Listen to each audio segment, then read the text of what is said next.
한 주간 잘 지내셨습니까? 네, 여기가 답답하다고 합니다. 네. 자, 오늘 말씀을 함께 보겠습니다. 오늘 말씀의 본문은 천국 비유라고도 하는 문화의 비유인데요. 이와 비슷한 말씀이 달란트 비유가 또 있습니다. 네, 오늘은 문화의 비유를 살펴보도록 하겠습니다. 이해를 돕기 위해서 말씀드리면 한 달란트는 6천 데나리온에 해당하고요. 그리고 한 문화는 100 데나리온에 해당하는 가치입니다. 그렇다면 이 데나리온은 뭘까요? 당시 노동자의 하루 품삯에 해당하는 금액이었습니다. 이 노동자의 하루 품삯을 10만 원으로 계산했을 때 한 문화는 1,000만 원 정도 될 것이고요. 그리고 한 달란트는 6억에 해당하는 상당히 큰 가치를 가지고 있는 금액입니다. 하루 품삯을 또 5만 원으로 이제 계산을 하면 한 달란트는 3억 정도, 한 문화는 얼마가 될까요? 네, 500만 원 정도 계산할 수 있을 것 같습니다. 사업 자금을, 만약에 내가 사업을 한다라고 생각했을 때 이 사업 자금으로 생각해 본다면 달란트는 상당히 큰 금액이 될 것이고요. 억대가 넘어가니까요. 저는 그런 돈을 본 적이 없습니다. 그리고 또 문화는 좀 적은 자금이 될 것입니다. 이 문화의 비유를 통해서 예수님은 하나님 나라에 무엇을 말씀하시기를 원하셨을까요? 우리 12절 말씀을 다 같이 읽어보도록 하겠습니다. 본문 12절 말씀입니다. 시작! 이르시되 어떤 귀인이 왕위를 받아가지고 오려고 먼 나라로 갈 때에 여기서 보면은 먼 나라라고 기록되어 있습니다. 우리가 하나님 나라를 생각할 때, 하늘나라를 생각할 때 가깝고도 먼 나라라고 생각할 수 있습니다. 우리가 세상 살아가면서 가장 실감하지 못하고 살게 되었기 때문입니다. 우리나라 속담에 등잔 밑이 어둡다라는 말이 있습니다. 등잔 밑은 등잔에서 가장 가까운 위치이지만 등잔 밑이 가장 미치지 못하는 곳이기 때문입니다. 이 세상은 천국의 등잔 밑이 된 것입니다. 하늘 밑에 우리가 살고 있지만 우리는 하늘나라에 대한 감각을 매우 상실하면서 살고 있습니다. 그래서 우리는 하늘나라를 느끼지 못하고 살아가고 있는 것입니다. 하늘 턱 밑에 살면서도 하늘이 얼마나 밝은 곳인지 까맣게 모르고 살고 있습니다. 결국 천국은 이 땅에서 볼 때 가장 가깝고도 먼 나라가 된 것입니다. 우리 성도님들은 우리의 삶의 현장에서 하나님 나라가 가까운 곳입니까? 아니면 가장 먼 나라입니까? 한번 생각해 보면 좋을 것 같습니다. 말씀을 깨닫지 못하고 성경을 늘 체험하지 못한다면 하나님 나라는 하염없이 멀게만 느껴지게 됩니다. 하나님 말씀을 가까이 하지 않는다면 먼 나라가 된다는 것입니다. 하나님 나라를 알고 싶다면, 하나님을 알고 싶다면 우리가 말씀을 봐야 되겠죠. 이 안에 기록된 그 내용들을 봐야 합니다. 제발 성경을 좀 읽읍시다, 우리 모두. 네. 그 안에 우리에게 꼭 필요한 말씀이 있습니다. 삶의 지혜가 있고 정답이 있습니다. 우리 살아갈 방법이 이 안에 다 기록되어 있습니다. 몰라서 못하는 것이라면 우리가 알도록 노력은 해야 되지 않겠습니까? 하나님 나라는 두 번째로 여러분을 하나님의 동역자로 부르십니다. 11절에 보면 예수님이 예루살렘 성에 입성하시면 당장이라도 하나님의 나라가 나타날 줄 알았다라고 되어 있습니다. 그들은 하나님의 나라가 당장에 나타날 줄로 생각함이더라 라고 기록되어 있지요.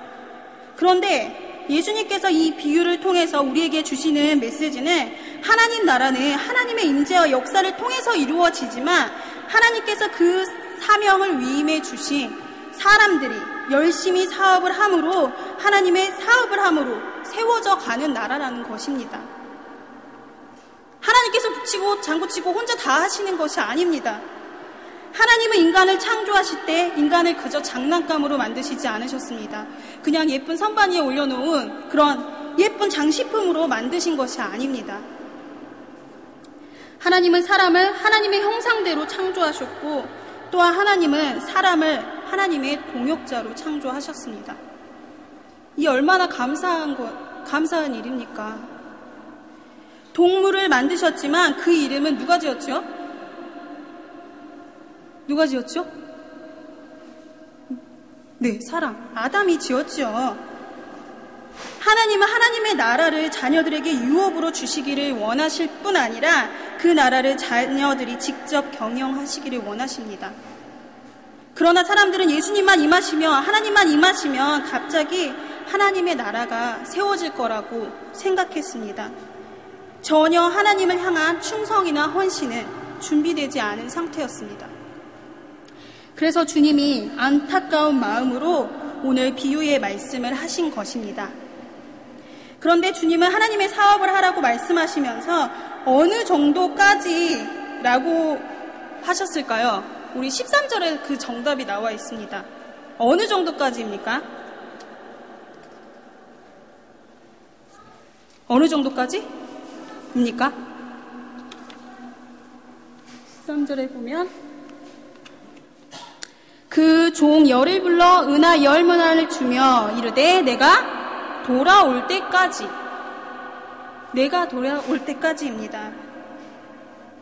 내가 돌아올 때까지, 주인이 돌아올 때까지, 그것은 주님 오실 때까지, 즉 마지막 날까지라는 것입니다. 주님, 제가 이 정도 공을 쌓았으니 이제 쉬겠습니다. 주님, 제가 주님을 위해 10년, 20년, 아니 30년, 40년 동안 수고했으니 이제는 좀 쉬겠습니다. 그게 아니라는 것입니다. 주님이 다시 오실 그 날까지 나는 하나님의 사업가로 살아야 한다는 것입니다. 이것이 오늘 성경에서 말하고 있는 것입니다. 사명은요, 사망하는 그 시점까지입니다. 우리가 죽을 때까지. 심판날에 주님 앞에서 주님께 이 땅의 사업을 보고하는 그 시점까지 우리의 사명은 계속되어야 한다는 것입니다. 그렇기 때문에 내가 이만큼 이루었어요. 하나님, 내가 저만큼 이루었어요. 라고 말하면 안 됩니다. 빌립보서 3장 13절에서 14절 말씀 우리 다 같이 보겠습니다. 빌립보서 3장 13절에서 14절까지입니다. 우리 다 내 앞에 나와 있네요. 다 같이 읽어보겠습니다. 시작!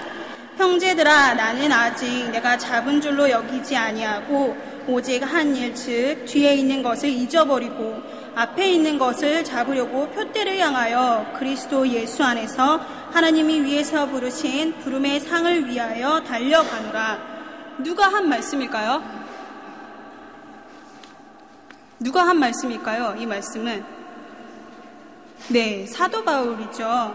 사도 바울이 고백한 것처럼 지금까지 내가 한 것을 생각하지 않고 앞을 보고 나아가는 우리가 될 수 있기를 바랍니다. 하늘나라의 것을 사모하며 살아갈 수 있는 우리가 될 수 있기를 바랍니다. 저는 아직 어려서 나이가 들어서 인생의 고백을 어떻게 할지 아직은 잘 모릅니다. 하지만 이 성경의 메시지로 말씀드리자면 노년은 은퇴해서 쉬기 위해서 존재하는 것이 아니라 평생 자신을 위해 살았다면 그 사람이 이제는 주님을 위해 헌신하기로 존재하는 시간이라는 것을 잊지 마시기 바랍니다.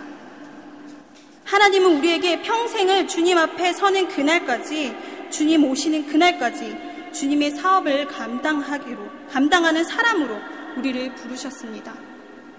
우리 14절 말씀 한번 다 같이 읽어보겠습니다. 시작! 그런데 그 백성이 그를 미워하여 사자를 뒤로 보내어 이르되 우리는 이 사람이 우리의 왕됨을 원하지 아니하나이다 하였더라. 네, 사람들은요 말로만 하나님의 나라를 원하고 있습니다. 실제로 하나님이 왕으로 임하시며 일일이 순종해야 하기 때문에 상당히 힘들고 귀찮은 일이 될 수도 있습니다. 우리가 하나님을 원합니다. 하나님의 은혜를 체험하기를 원합니다. 그리고 하나님의 영광을 보기 원한다고 말하면 결과에 대해서 우리가 고민을 해봐야 됩니다. 고려해야 합니다. 그렇게 하나님의 음성 듣기를 원한다면, 말씀 듣기를 원한다라고 고백하는 사람이 들어보니 좋은데 라고 말만 하고 끝나겠습니까? 그 음성에 순종해야 합니다. 자신에게 온 그 감동에, 그 은혜에 순종해야 하는 것입니다. 내가 예상치 못했던 음성을 들었을지라도 순종해야 합니다.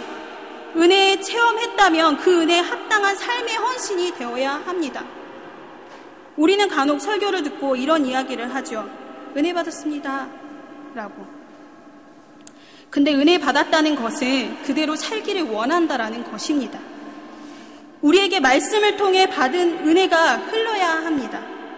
은혜가 그냥 그 순간 감동의 은혜로 그친다면 그 은혜는 은혜가 되지 않기 때문입니다.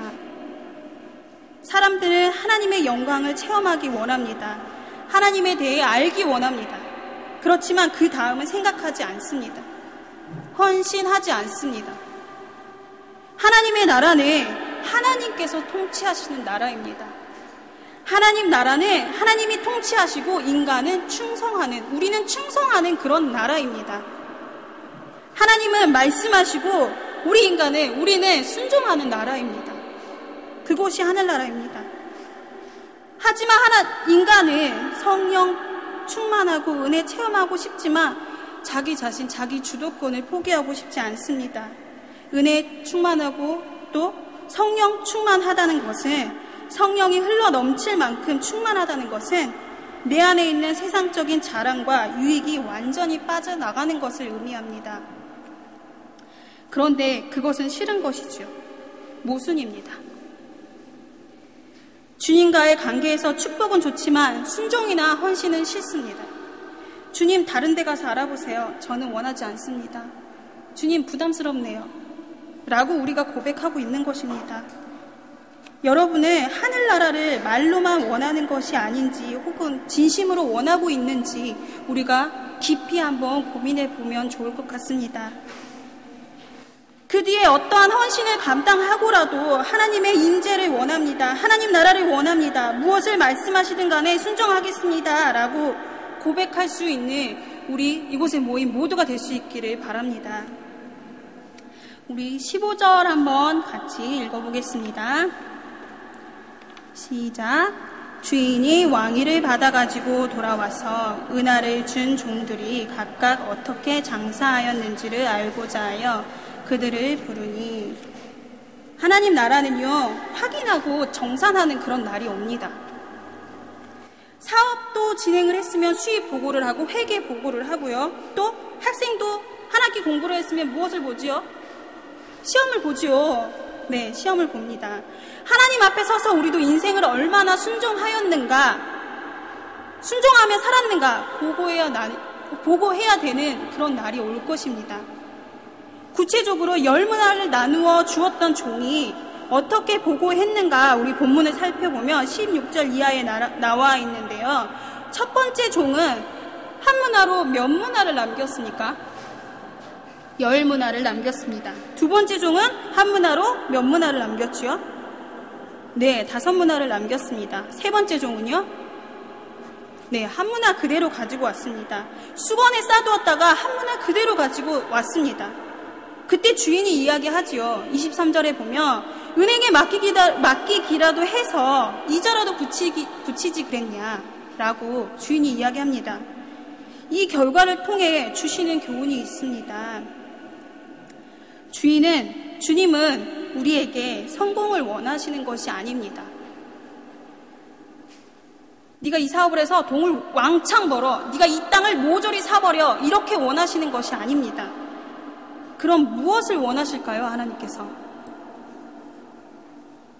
충성을 원하시는 것입니다.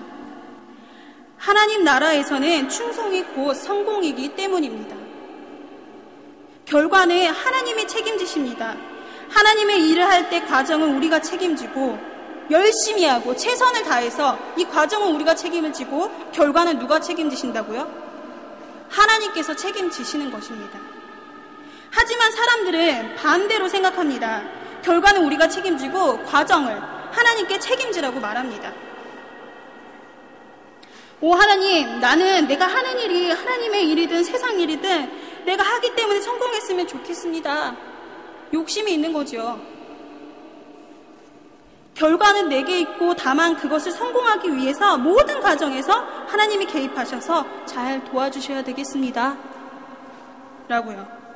하지만 하나님은 거꾸로 말씀하십니다. 결과는 내가 책임진다. 너는 그 모든 과정에서 순종하고 충성해라 말씀하시는 것입니다. 한문화 그대로 갖고 왔던 종은 두려움에 빠져 있었습니다. 이 두려움에 빠지면 우리는 제자리 걸음이 아니라 오히려 후퇴하게 되어 있습니다. 한문화를 빼앗겨 열문화 남긴 종에게 주게 되는 결과를 낳게 됩니다. 두려움은 믿음의 반대말입니다. 믿음이란 주님을 인격적으로 신뢰하는 것이죠. 주님이 얼마나 좋은 분인지 주님이 내게 요구하실 때는 최선의 것을 요구하신다는 신뢰와 믿음을 갖는 것입니다. 주님, 제가 어디로 가야 하나요? 라고 물었을 때 하나님께서 응답하셨는데 그 길은 내가 원하는 길이 아니네요 라고 대답한다면 그 대화하는, 그 시도하는, 그 질문하는 자체가 잘못된 것입니다. 주님을 신뢰하지 않고 하는 모든 기도, 주님을 신뢰하지 않고 던지는 모든 질문들은 모두 자신을 영적인 혼란에 빠뜨릴 수 있는 그런 지름길이 될 때가 너무나 많습니다. 그래서 주님이 나를 어떠한 길로 인도하실 때는 그 길이 최선의 길이라는 것을 신뢰해야 합니다. 주님이 나에게 어떤 일을 시키실 때는 그것이 최선의 일이라는 것을 우리가 신뢰하고 나아가야 합니다. 세 번째 종은 믿음이 없었습니다. 주인을 인격적으로 신뢰한 것이 아니라 주인을 두려워했습니다. 21절에 보면 이는 당신이 엄한 사람인 것을 내가 무서워함이라. 당신은 두지 않은 것을 취하고 심지 않은 것을 거두나이다. 이 종이 주인에 대해 두려워하고 신뢰하지 못했던 것은 율법적인 신앙 때문이었습니다. 마치 하나님이 우리에게 어떤 일을 맡기셨는데 우리가 일을 잘못했을 때 무섭게 징벌하시는 그런 군주신으로 오해했었기 때문입니다.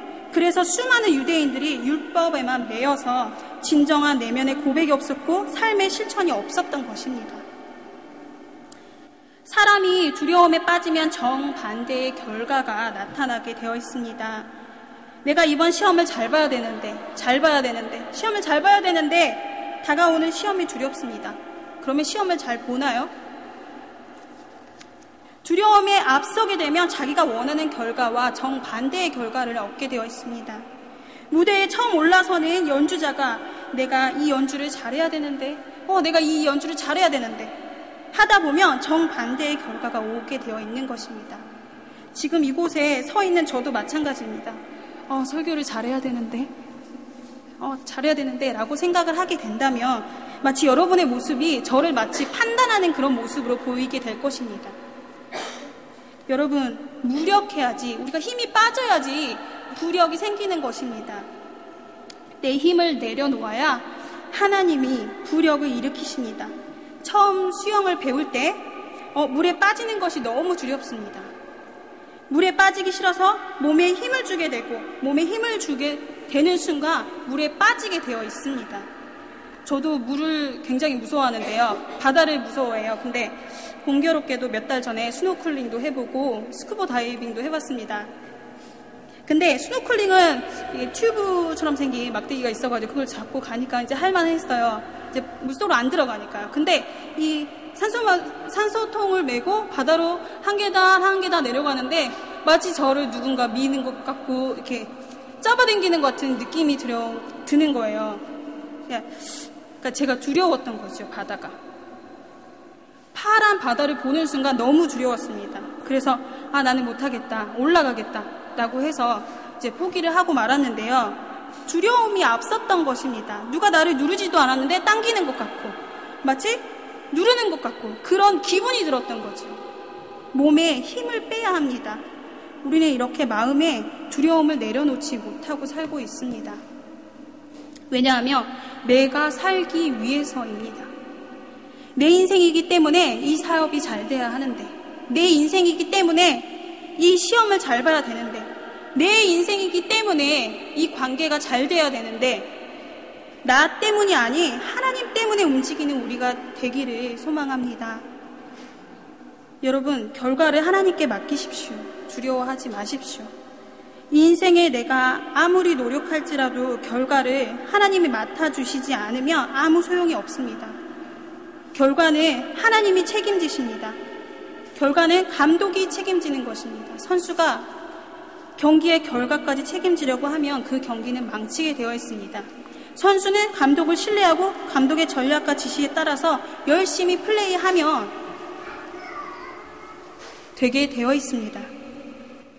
과정은 우리가 최선을 다하고 결과는 하나님이 은혜를 더해 주시는 복된 삶이 되기를 소망합니다. 주님께 순종하고 충성하는 것을 두려워하지 마십시오. 주님이 어느 날 나를 친밀히 부르십니다. 가까이 다가오십니다. 그러면 사람들이 두려워합니다. 주님, 제가 주님과 친밀해지기 원합니다. 분명히 그렇게 기도하고선 주님이 다가오시면 갑자기 마음에 부담이 생깁니다. 무슨 요구를 하시려고 주님 내게 친한 척 하시는가?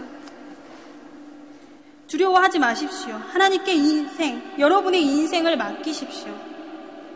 하나님께 여러분의 인생을 던지십시오. 사실 그 시점을 넘어서지 않으면 신앙의 성장은 어렵습니다. 왜 하나님께 내 인생을 맡기는 것을 두려워하십니까? 하나님이 인질범이십니까? 하나님이 우리를 악의 길로 인도하실까요? 전혀 아닙니다. 하나님은 우리를 최선의 길로 인도하실 것입니다.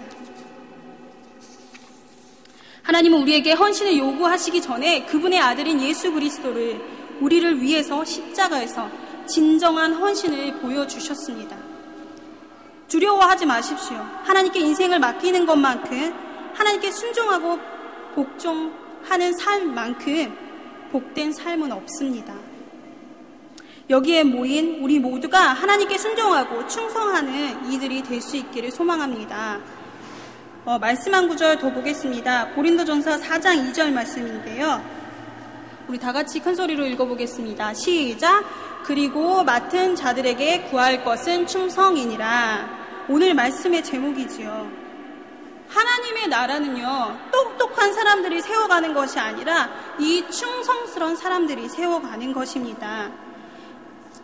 26절 말씀에 주인이 이르되 내가 너희에게 말하노니 무릇 있는 자는 받겠고 없는 자는 그 있는 것도 빼앗기리라. 먼저 된 자가 나중되고 나중된 자가 먼저 된다라는 성경 구절이 있습니다. 오늘 본문에 있는 이 말씀과는 정반대되는 말씀인데요. 영적인 빈익빈, 부익부를 말하고 있는 것입니다. 먼저 된 자는 앞서가게 될 것이고 또 나중된 자는 매우 뒤처지게 될 것입니다. 충성하는 자는 주님이 나를 부르셨고 주님이 내게 사명을 맡겨주셨을 때 정말 진심으로 충성을 다하는 그 사람입니다. 그 사람은 주님과 평생을 동행하는 아름다운 인생이 될 것입니다. 그러나 주님이 부르셨고 내게 사명을 맡겨주셨는데 내 잘못된 생각과 잘못된 태도로 순종하지 않고 충성하지 않는 사람은 완전히 뒤처지고 신앙이 오리무중으로 빠지게 될 것입니다. 사실 오늘 이 성경에 나오는 이 문화는 적은 사업 자금에 불과했습니다. 그러나 작은 일에 충성하는 자에게 주님은 큰 일을 맡겨주십니다. 주님이 나를 신뢰하시고 동역자로 생각해 주실 것입니다. 성경에는 많은 인물들이 나옵니다. 다윗은 열심히 양치기를 하다가 한 나라를 다스리는 이가 되었습니다. 그리고 요셉도 종들과 죄수들을 열심히 관리하다가 애굽의 총리 대신이 되었습니다. 아주 성실하게요. 사실 그것을 누가 보고 있겠습니까? 빈들에서 양 한 마리 돌보는 것을 누가 보고 있겠습니까? 우리 하나님이 보고 계십니다. 여러분이 아주 작은 일에라도 충성하는 것, 그것을 하나님께서 보고 계십니다. 맡은 자에게 구할 것은 무엇이라고요? 충성입니다. 오늘 작은 일에 충성하시기 바랍니다. 평생 놀라운 하나님의 그 하나님 나라를 위한 일꾼이 되실 것입니다. 우리 다 같이 기도하겠습니다.